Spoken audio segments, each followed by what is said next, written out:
Shalom jemaat Tuhan, kita kembali dalam penyampaian firman Tuhan dengan judul doa yang diambil dari khotbah di bukit dari Tuhan Yesus dalam Matius 7 ayat 7 sampai 11. Mari kita berdoa. Mohon Roh Kudus urapi hambamu, sensor tutupkan sikap hambamu, dan mampukan hamba bisa menyampaikan firman dengan baik, dengan jelas, dan dengan suara yang baik. Dan tolong setiap kami yang mendengarkannya, kami semua dibimbing oleh Roh Kudus, Roh yang sama. Berbicara kepada kami lewat lidah hambamu, dalam nama Tuhan Yesus. Amin. Khotbah di bukit berkaitan dengan doa. Mari kita membaca dalam Matius 7 ayat 7 sampai yang ke-11. Mari kita membaca bergantian. Saya membacakan yang hitam, saudara baca yang biru, kemudian kita baca sama-sama yang hijau. Mintalah maka akan diberikan kepadamu. Carilah maka kamu akan mendapat. Ketoklah maka pintu akan dibukakan bagimu. Karena setiap orang yang meminta menerima. Dan setiap orang yang mencari mendapat. Dan setiap orang yang mengetok baginya pintu dibukakan. Bersama-sama, adakah seorang daripadamu yang memberi batu kepada anaknya jika ia meminta roti, atau memberi ular jika ia meminta ikan? Jadi jika kamu yang jahat tahu memberi pemberian yang baik kepada anak-anakmu, apalagi Bapamu yang di surga, ia akan memberikan yang baik kepada mereka yang meminta kepadanya. Inilah firman Tuhan yang akan kita bahas pada saat ini. Terus kalian, seorang rabi Yahudi pernah berkata demikian. Allah itu dekat dengan ciptaannya, seperti dekatnya telinga ke mulut. Ya, seperti dekatnya telinga dengan mulut, demikian juga Allah itu dekat dengan ciptaannya. Itu kata rabi Yahudi. So sekalian, kalau kita mempelajari selanjutnya, manusia itu hampir tidak dapat mendengar dua orang berbicara sekaligus. Ya, kalau kita dengar dua orang berbicara sekaligus, kita bingung membedakan yang A atau yang B. Sehingga kita minta mereka bicara satu persatu. Tetapi Allah bisa mendengar setiap orang yang berseru kepadanya di seluruh dunia. Walaupun diutarakan secara bersamaan. Bayangkan kalau 1 menit yang pertama yang berdoa di seluruh dunia ada ratusan ribu atau jutaan. Bagaimana Allah memilah-milah. Ini doa daripada si A, doa daripada si B. Oh, Allah itu maha kuasa. Allah itu maha tahu. Ini suatu hal yang luar biasa. Terus kalian, itulah kelebihan daripada Allah yang adalah pencipta kita. Salah satu kelebihan daripada Allah. Ya, kita hanya ciptaannya saja. So sekalian, dalam firman Tuhan yang kita baca tadi, Matius 7 ayat 7 dikatakan, mintalah maka akan diberikan kepadamu. Carilah maka kamu akan mendapat. Ketoklah, maka pintu akan dibukakan bagimu. Ask, seek, knock. Terus kalian ada 3 hal yang berkaitan dengan doa yang diajarkan Tuhan. Dikatakan minta, cari, ketok. Terus kalian, nah kita bicara selanjutnya. Terus kalian, dalam level yang pertama, yang paling mudah, yang saya sebut dengan paling mudah adalah mintalah. Bukankah banyak anak-anak, semua anak-anak minta kepada orang tua, minta apa saja, ya. Sekalian demikian juga ada orang yang sudah besar minta kepada bosnya, minta kepada orang yang dianggap lebih hebat, yang lebih punya kuasa, yang lebih mampu. Terus kalian, level 1 adalah yang paling mudah, mintalah. Terus kalian seperti seorang anak kecil meminta kepada orang tuanya. Ya, terus kalian itu satu hal yang lumrah sekali. Terus kalian tetapi anehnya, sebagian orang gagal pada level ini dalam kaitan dengan doa kepada Tuhan. Gagal mereka. Kenapa demikian? Terus kalian, firman Tuhan dalam Yakobus 4 ayat 2 sampai 3 dikatakan, kamu mengingini sesuatu, tapi kamu tidak memperolehnya. Lalu kamu membunuh. Kamu iri hati, tapi kamu tidak mencapai tujuanmu. Lalu kamu bertengkar dan kamu berkelahi. Kamu tidak memperoleh apa-apa karena kamu tidak berdoa. Itu kata Rasul Yakobus. Kamu tidak berdoa. Atau kamu berdoa juga, tetapi kamu tidak menerima apa-apa karena kamu salah berdoa. Memang berdoa, tapi mereka salah berdoa. Sebab yang kamu minta itu hendak kamu habiskan untuk memuaskan hawa nafsu. Jadi tidak memuliakan nama Tuhan, hanya pemuasan hawa nafsu saja. Sehingga Tuhan tidak memenuhi permintaan mereka. So sekalian di sini kita melihat suatu hal yang penting tentang doa. Nampaknya begitu simpel, mintalah, tapi ternyata tidak banyak yang berkenan di hadapan Tuhan dalam permintaannya itu. So sekalian ini suatu hal yang penting. Nah, saudara sekalian, ada sebagian orang yang tidak mau atau malas berdoa. Berdoa malas. Ya. Ada juga yang rajin berdoa, tapi dengan motivasi untuk memenuhi nafsu sendiri, bukan untuk mengikuti kehendak Tuhan dan memuliakan namanya. Doa yang dijawab Tuhan adalah doa yang berkenan di hati Tuhan, karena mengikuti kehendak Tuhan. Dan doa yang memuliakan nama Tuhan, bukan memuliakan egoisme manusia yang berdoa, tapi memuliakan nama Tuhan. Kita sudah lihat dalam Mazmur 67 yang saya tuliskan berikut ini. Mazmur 67 ayat 2-8 dikatakan, kiranya Allah mengasihani kita dan memberkati kita. Kiranya Ia menyinari kita dengan wajahnya. Bersama-sama yang merah kita baca. Supaya jalanmu dikenal di bumi dan keselamatanmu di antara segala bangsa. Kiranya bangsa-bangsa bersyukur padamu ya Allah. Kiranya bangsa-bangsa semuanya bersyukur kepadamu. Kiranya suku-suku bangsa bersukacita dan bersorak-sorai. Sebab Engkau memerintah bangsa-bangsa dengan adil dan menuntun suku-suku bangsa di atas bumi. Kiranya bangsa-bangsa bersyukur kepadamu ya Allah. Kiranya bangsa-bangsa semuanya bersyukur kepadamu. Tanah telah memberi hasilnya. Allah kita memberkati kita. Allah memberkati kita.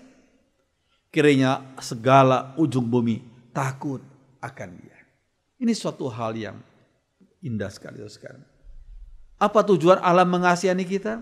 Apa tujuan Allah memberkati kita? Tujuan Allah supaya jalanmu, kata pemazmur, supaya jalan Allah, supaya firman-Nya, supaya kehendak-Nya dikenal di bumi. Dan keselamatanmu, keselamatan dari Allah itu dikenal di antara bangsa, segala bangsa bahkan. Dan dikatakan kiranya segala ujung bumi takut akan Dia. Ini tujuan Allah memberkati manusia. Biarlah semua orang takut akan Dia. Sebab Allah itu pencipta, Allah itu penebus.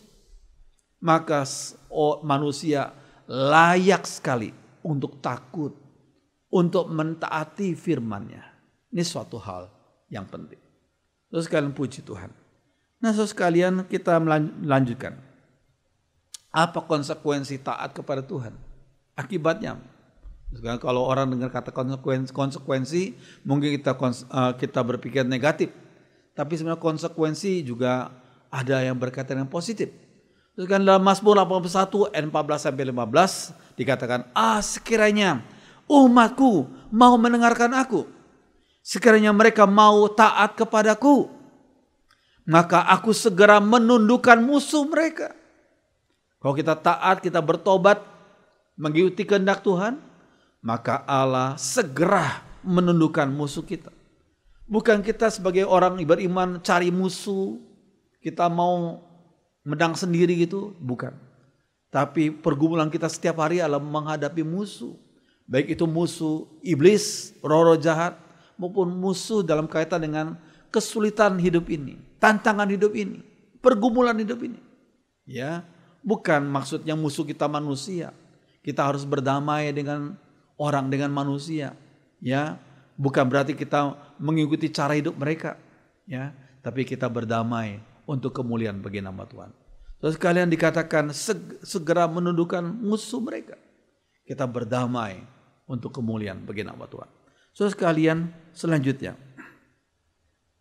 Saudara sekalian, hati-hati jika sudah salah jalan tapi tetap lancar.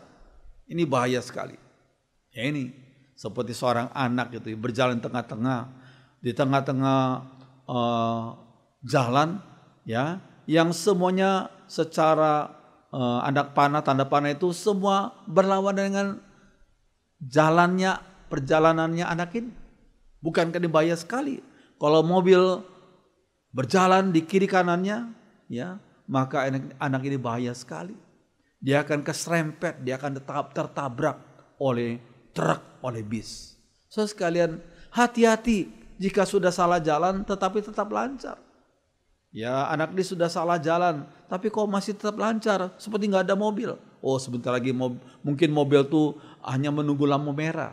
Tapi kalau sudah lampu hijau, bahaya sekali anak ini. So sekalian, ini suatu hal yang penting.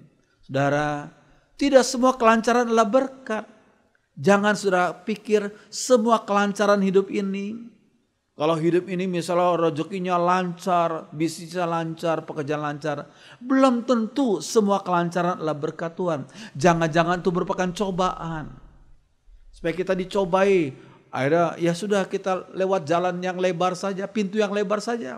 Seolah-olah seperti nggak ada kesulitan. Kita masuk pintu yang lebar. Tapi pintu lebar membawa kepada kebinasaan. Ada banyak kemudahan. Tapi itu mungkin lewat sogok, lewat berbagai macam cara yang tidak sesuai dengan kehendak Tuhan. Tidak semua kelancaran adalah berkat. Bisa juga cobaan dan hukuman. Semakin jauh dari kehendak Tuhan, akhirnya binasa dan hancur. Kita rasanya hidup lancar, jalan lancar. Akhirnya kita tanpa sadari kita semakin jauh dari kehendak Tuhan. Kita semakin mengikuti kehendak sendiri dan bukan kehendak Tuhan. Akhirnya kita binasa dan hancur. Ini kita perlu hati-hati, saudara sekalian. Level kedua adalah carilah. Ya, saudara sekalian, cari wajah Tuhan. Yaitu pribadinya. Kalau firman Tuhan berkata, carilah wajahku. Maksudnya carilah pribadi Tuhan. Ya, cari wajah Tuhan pribadinya lebih dahulu. Ya, jangan kita cari tangan Tuhan. Banyak orang senang mencari tangan Tuhan, yaitu cari berkat Tuhan. Tangan untuk memberkati. Kita cari berkat Tuhan, bukan wajah Tuhan. Tuhan bilang, carilah wajahku, carilah pribadiku, kata Tuhan. Apa yang Tuhan mau, apa yang Tuhan punya rencana, kita mau tahu itu. Dan kita melakukan apa yang menjadi rencananya. Saudara sekalian, ini penting sekali. Carilah wajah Tuhan, pribadinya. Sekalian, firman Tuhan dalam Mazmur 27 ayat 8 dikatakan, hatiku mengikuti firman-Mu, carilah wajahku. Itu sembah Tuhan, carilah pribadi Tuhan, sembah Dia. Maka wajah-Mu ku cari, ya Tuhan. Jangan lebih dahulu cari tangan Tuhan, cari berkat Tuhan. Jangan, cari lebih dahulu persekutuan pribadi dengan Tuhan. Cari wajah Tuhan, bukan cari berkat atau tangan Tuhan. Ini suatu hal yang penting.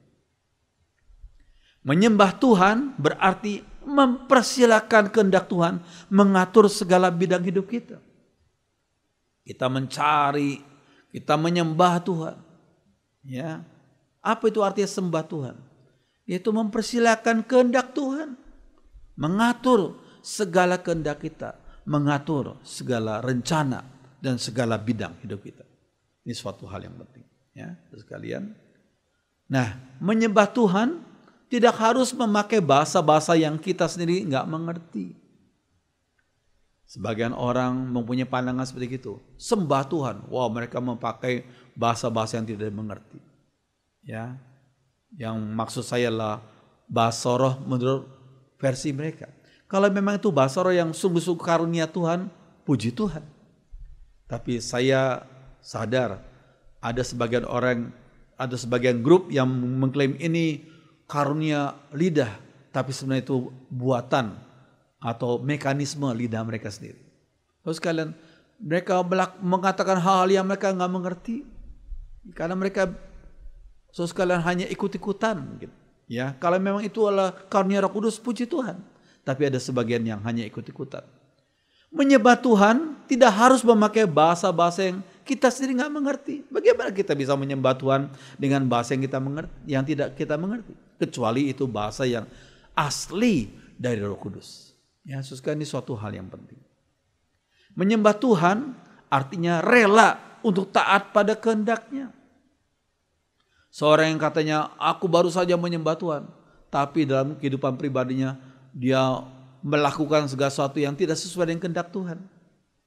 Menyembah Tuhan berarti rela untuk taat pada kehendak-Nya, meskipun hal itu tidak sesuai dengan kehendak sendiri. Sekali ini suatu hal yang penting. Wah, saudara, sering kali kehendak Tuhan memang tidak sesuai dengan kehendak kita sendiri. Sebab kehendak kita sudah dicampuri dan dipolusikan oleh kemauan dosa itu. Terus kalian kita harus paham ini. Ya. Biarlah umatnya dengan hati taat mau bernyanyi. Wah, saudara sekalian, ini bagus ya. Kehendak Tuhan laksanakan. Ku tanah liat kau penjunan, jadikan aku sesukamu,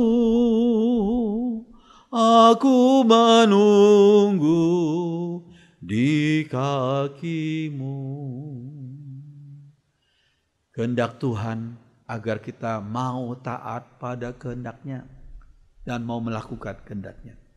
Ini suatu nyanyian yang indah sekali. Terus kalian yang berikutnya. Terus kalian, seringkali mujizat baru terjadi ketika umatnya mulai taat dan mengerjakan bagian mereka. Ya, ketika kita masih di luar kehendaknya, mujizat Tuhan gak terjadi. Justru pada saat kita berada dalam rel kehendaknya, ya, barulah Tuhan menyatakan pertolongan dan mujizatnya. Maksud sekalian lihat gambar ini. Ya, ketika orang Israel tuh ya mau menyeberang ya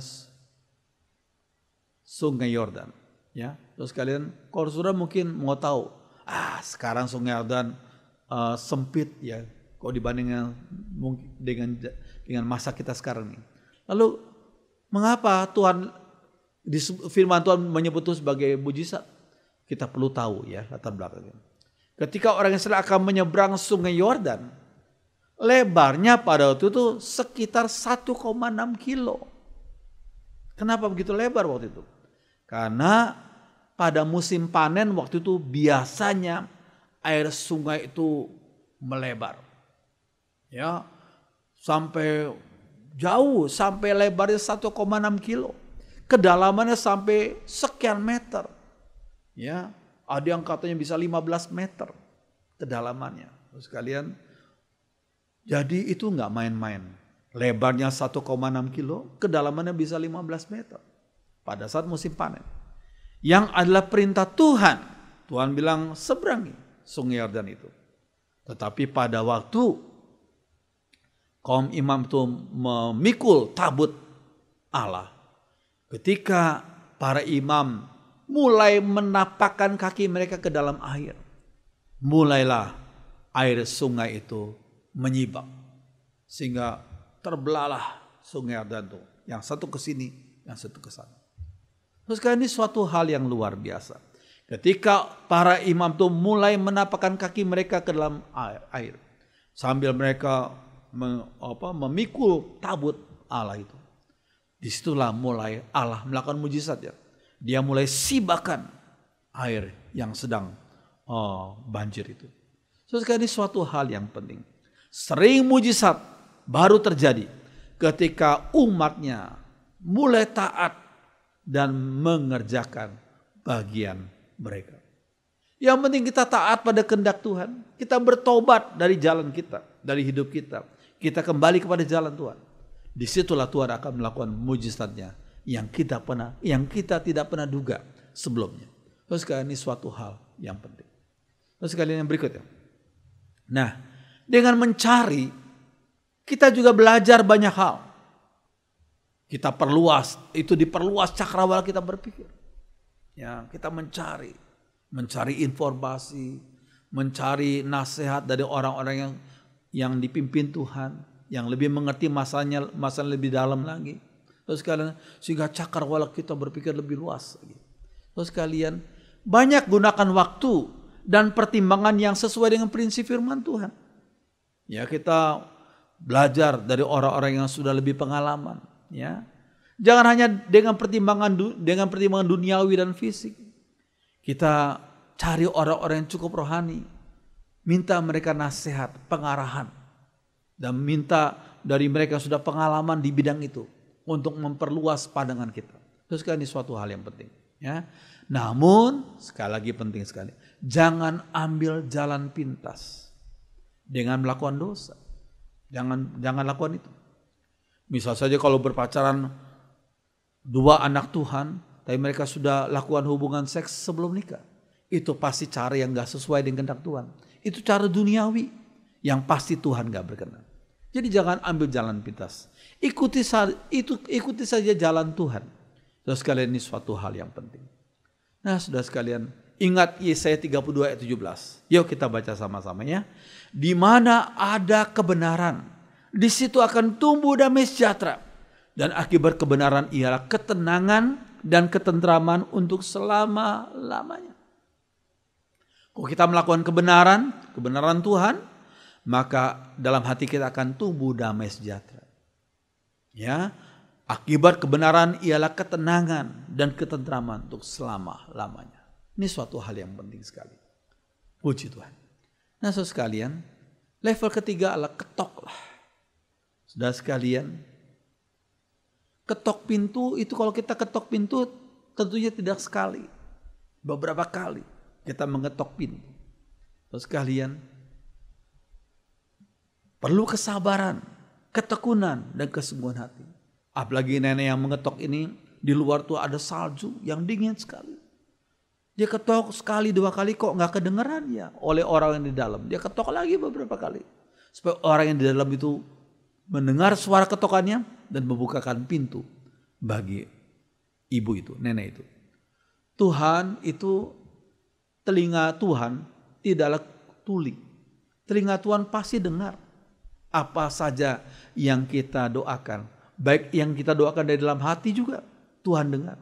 Tapi kenapa umat Tuhan harus berkali-kali berdoa? Bukan supaya Tuhan dengar, bukan. Tetapi Tuhan ingin melatih kesungguhan kita. Ya. Tuhan ingin melatih kesungguhan kita. Ya, keuletan kita. Ya, dan Tuhan melatih kita agar tidak mudah patah. Sehingga hubungan kita, sewaktu kita banyak berdoa itu, kita semakin dekat dengan Tuhan. Ini suatu hal yang penting. Perlu kesabaran, ketekunan, dan kesungguhan hati. Puji Tuhan. Terus sekalian, nah sekarang pintu keselamatan masih terbuka lebar. Sebelum Yesus datang kedua kali, pintu keselamatan masih terbuka lebar.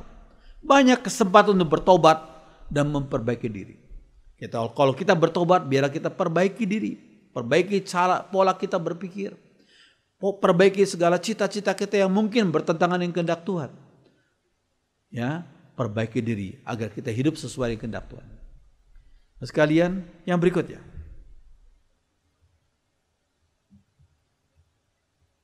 Nah, saudara sekalian, pintu kesempatan tidak selalu ada. Ya. Makanya jangan tunda. Saudara sekalian, ini suatu hal yang penting. Nah, yang berikut ini ada foto dari seorang yang bernama David Livingstone. David Livingstone ini pada zamannya dialah seorang Inggris yang rela diutus ke Afrika. Ke Afrika pedalaman, membangun daerah yang pedalaman tuh, ya, dan mengabarkan Injil di sana dan sekalian membangun desa di situ. Terus sekalian David Livingstone tuh luar biasa. Sehingga akhirnya orang-orang Afrika tuh, waduh, rasanya memandang David Livingstone sebagai pahlawan. Pahlawan kemanusiaan, pahlawan budaya mereka, dan pahlawan Injil bagi mereka. Terus kan David Livingstone ketika dia sudah tua, Tuhan memberikan kepada dia hati untuk bangsa-bangsa, khususnya bangsa Afrika. Nah, David Livingstone pada suatu malam dia berdoa. Dia berlutut di depan sebuah kursi. Dia berlutut terus, ya, sampai pagi. Ketika pembantunya bangunkan dia atau memanggil dia, Pak David, ini sudah pagi. Ternyata waktu dia pegang, dia panggil, kok David Livingstone diam saja. Dia dekati, dia pegang. Wah, ternyata David Livingstone sudah meninggal dunia. David Livingstone meninggal pada waktu dia berdoa. Oh, indah sekali. Pada waktu beliau berdoa, dia dipanggil Tuhan. Sampai pagi-pagi itu, akhirnya pembantunya menemui dia sudah dipanggil Tuhan. Nah, sekarang pada waktu sudah meninggal tuh ada terjadi perebutan. Maksudnya kedua belah pihak mau mengklaim, ayo David Livingstone dikuburkan di sini saja. Pertama orang-orang Afrika berkata, ini Pak David begitu baik sama kami, biarlah Pak David dikubur di Afrika. Tapi orang Inggris, ya, Ratu Inggris waktu itu, pemerintah Inggris berkata, jangan, dia adalah orang Inggris, dia harus dikubur. Dia adalah seorang pahlawan, dia harus dikubur di Inggris. Lalu diadakan semacam sekarang kesepakatan. Ya. Pak David Livingstone karena hatinya kepada orang Afrika, maka mereka diizinkan untuk menguburkan jantungnya di Afrika. Ya, saudara sekalian, dan menguburkan tubuh sisanya, ya, jasadnya di Inggris. Terus kan itu yang terjadi. Nah, saudara, pada waktu David Livingstone itu jenazahnya itu diarak di seluruh bagian kota London, ya, saudara sekalian, karena dia akan dikubur, ya, di Westminster Abbey, satu gereja, ya, yang dibangun abad 7. Ini, ya, ini. Nah, saudara sekalian, ketika jenazahnya itu diarak, ya, di kota London, lalu ada seorang tua yang kira-kira usianya seperti David Livingstone. Nah, orang tua ini terus mengikuti arak-arakan tuh. Tapi sambil mengikuti, sambil nangis, terus menangis. Nah, lalu ada seorang wartawan bertanya, Bapak maaf ya, saya dari tadi memperhatikan Bapak mengikuti arak-arakan ini. Dan saya lihat Bapak terus menerus menangis. Apakah Bapak adalah saudaranya Pak David? Bapak itu berkata, tidak. Saya bukan anggota keluarganya Pak David. Lalu Bapak siapa? Saya hanya teman saja. Lalu kenapa Bapak begitu nangis? Nangisnya begitu lama. Dia berkata begini. Pada waktu masih muda, saya dan David Livingstone sama-sama teman. Lalu dua-dua sama-sama mempersembahkan diri untuk jadi hamba Tuhan. Ya. Kemudian Pak David melanjutkan tekadnya itu dengan mengambil sekolah teologi. Kemudian dia pergi untuk menjadi utusan Injil ke Afrika. Kalau saya lain, setelah saya mempersembahkan diri kepada Tuhan, hati saya terpikat dengan dunia ini. Saya meninggalkan panggilan Tuhan kepada saya. Saya begitu cinta kepada dunia ini. Saya begitu berfoya-foya dengan dunia ini. Dan ketika sudah sekian puluh tahun yang lalu itu terjadi, sekarang saya merasa menyesal, sangat menyesal. Saya melihat teman saya David Livingstone. Dia sudah mengakhiri hidupnya dengan semangat, perjuangan dengan begitu luar biasa. Begitu banyak hasilnya. Dan sekarang dia pulang ke surga dengan membawa segala kemuliaan yang Tuhan berikan kepada dia. Tapi saya menyesal mengapa saya menyia-nyiakan waktu yang Tuhan berikan kepada saya. Saya menyesal. Saudara sekalian, itu yang terjadi. Saudara sekalian, biarlah kita jangan tunda untuk gunakan kesempatan yang Tuhan berikan kepada kita memuliakan Tuhan. Apapun profesi kita, ya, kita memuliakan Tuhan, kita melaksanakan kehendak Tuhan, kita menyenangkan hati Tuhan. Saudara sekalian, ini suatu hal yang penting. Nah, saudara sekalian, kemudian dikatakan dalam ayat yang ke-9 dan 10 dikatakan, adakah seorang darimu yang memberi batu kepada anaknya jika ia meminta roti, atau memberi ular jika ia meminta ikan? Saudara sekalian, ayah yang normal berusaha untuk sediakan kebutuhan hidup yang pokok bagi anaknya. Mungkin bukan kebutuhan yang leks, tapi yang pokok, yang dasar bagi anaknya. Terus kan dikatakan, siapakah yang anak yang minta roti? Ya, masakan orang tuanya berikan batu? Terus sekalian, siapakah anak yang minta ikan? tapi diberi oleh orang tuanya diberi ular. Kan nggak mungkin. Saudara sekalian, ini suatu hal yang penting. Nah, saudara sekalian, masakan ada anak yang minta telur, masakan diberikan kalajengking. Rupanya ada macam kalajengking di daerah Timur Tengah sana yang bentuknya dan besarnya ya seperti kalau sedang meringkuk begitu, sedang tidur atau bagaimana, bentuknya seolah-olah seperti ular. Makanya Tuhan berkata, apakah di antara kalian ada yang anaknya minta telur lalu diberikan kalajengking? Tidak akan itu terjadi. Saudara sekalian, jadi maksudnya Bapa Sorgawi itu tidak akan mempermainkan umatnya dengan yang mirip-mirip tadi, atau dengan yang nggak berguna, ya, bahkan berbahaya. Tuh tidak, saudara sekalian. Bapa di surga tidak akan melakukan hal itu. Yang pemberiannya pasti berguna, pemberiannya pasti tidak berbahaya. Pemberiannya adalah untuk melatih untuk kedewasaan anak itu. Saudara sekalian, puji Tuhan, Tuhan memberkati kita luar biasa. Dan yang terakhir dikatakan, jadi jika kamu yang jahat tahu memberi pemberian yang baik kepada anak-anakmu, apalagi Bapamu yang di surga, Ia akan memberikan yang baik kepada mereka yang meminta kepadanya. Saudara sekalian, manusia yang jahat tahu memberi pemberian yang baik kepada anak-anaknya, apalagi Bapa kita di surga. Puji Tuhan. Saudara sekalian, dikatakan dalam Yakobus pasal 1 dikatakan, setiap pemberian yang baik dan setiap anugerah yang sempurna datang dari atas, diturunkan dari Bapa segala terang. Padanya tidak ada perubahan atau bayangan karena pertukaran. Bapa di surga itu selalu memberikan pemberian yang baik dan anugerah yang sempurna. Puji Tuhan. Terus sekalian, nah saudara, Bapa Surgawi adalah maha bijak, maha tahu, dan maha kuasa. Terus sekalian, dikatakan dalam satu bagian, ya, ini ada satu legenda. Legenda itu semacam dongeng. Dongeng ini adalah seorang dewi yang bernama Aurora atau Dewi Eos. Dewi ini jatuh cinta kepada seorang manusia biasa, seorang laki-laki yang bernama Titonus. Eos jatuh cinta kepada Titonus, manusia. Sedangkan Eos itu dewi. Ini menurut legendanya di Yunani.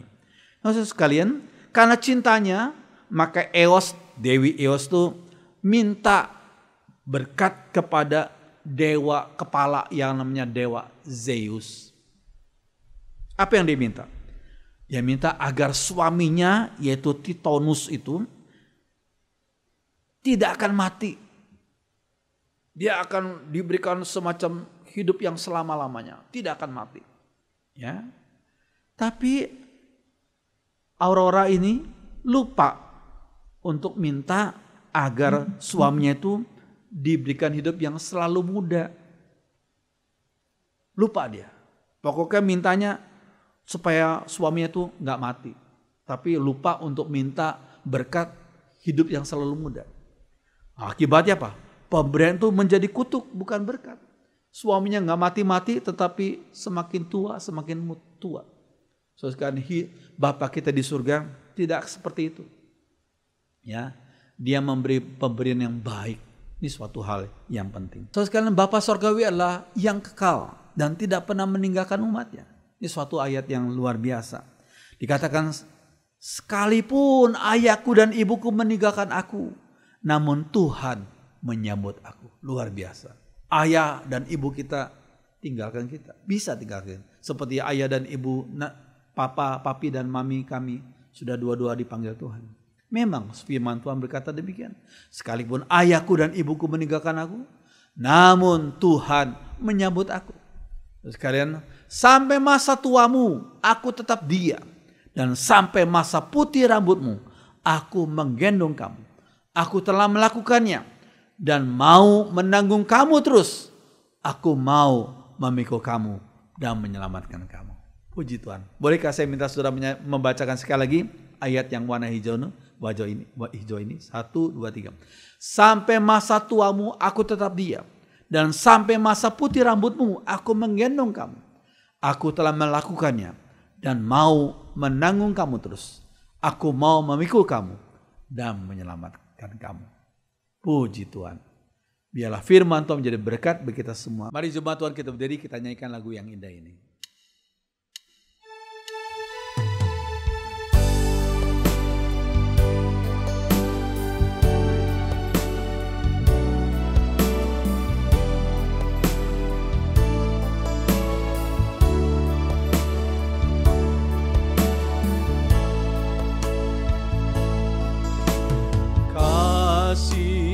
Yang sempurna telah ku terima darimu, bukan karena kebaikanku, hanya oleh kasih karuniamu.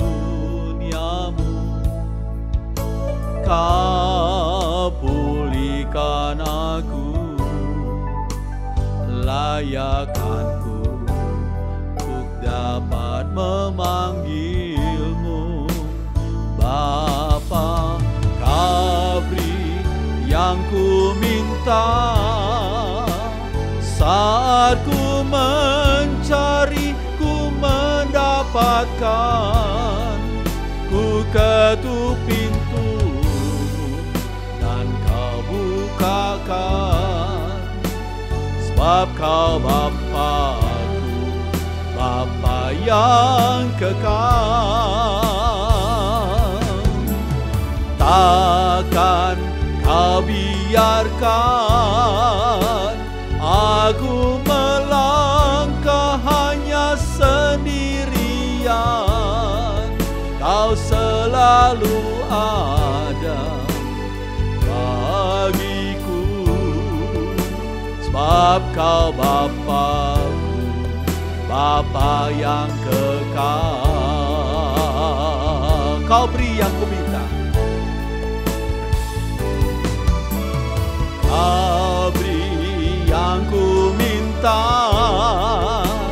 saat ku mencari, ku mendapatkan. Ketuk pintu dan kau bukakan, sebab kau Bapa-Ku, Bapa yang kekal. Takkan kau biarkan aku melangkah hanya sendirian. Kau selalu ada bagiku, sebab kau Bapa-Ku, Bapa yang kekal. Segala puji dan ucapan syukur kepada Tuhan yang sudah memberikan kami kesempatan dan hak istimewa untuk menjadi anak-anak-Mu, yang boleh meminta, yang boleh mencari. Kami bersyukur karena Tuhan sudah menyediakan yang terbaik bagi kami. Oh Tuhan, terima kasih. Ajar kami meminta sesuai dengan kehendak-Mu yang terbaik itu. Terima kasih untuk firman-Mu yang kami sudah terima pada saat ini. Sekarang kami mau menerima perjamuan kudus. Urapi hamba-Mu dan berkati setiap kami yang akan menerima perjamuan kudus. Biar kami semua dibimbing dan dikuatkan oleh firman. Dalam nama Tuhan Yesus.